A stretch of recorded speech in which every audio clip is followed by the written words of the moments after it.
देशमुख हत्या प्रकरणातल्या आरोपींची तुरुंगात इतर कैद्यांना मारहाणीची माहिती, जेलमधल्या कथानकाची ऑडिओ क्लिप व्हायरल, तर कुठलीही तक्रार नसल्याची कारागृह अधीक्षकांची माहिती।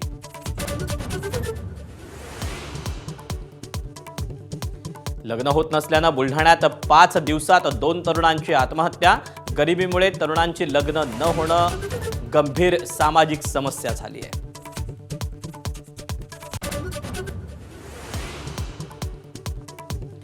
सात कारखान्यांना एनसीडीसीनं नाकारलं कर्ज, काँग्रेसमधून भाजपात गेलेल्या बसवराज पाटील, संग्राम थोपटेंचा हिरमोड, धर्मराज काडादी, रावसाहेब दानवे आणि अजित पवारांच्या कारखान्यांना सुद्धा नकार।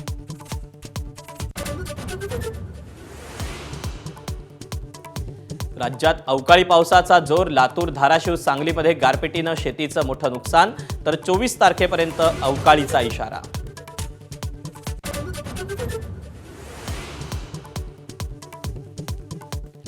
इराणनं चर्चा प्रस्तावाकडे दुर्लक्ष केल्यामुळे ट्रम्प यांच्याकडून नाईलाजानं शस्त्रसंधीला मुदतवाढ, ट्रम्प यांनी मुनीर यांच्यामार्फत पाठवलेल्या संदेशालाही शेवटपर्यंत इराणचा प्रस्ताव नाहीच।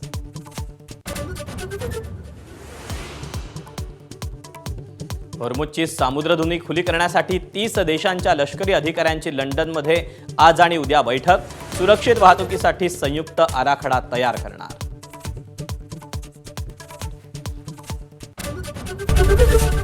एबीपी माझा, उघडा डोळे बघा नीट।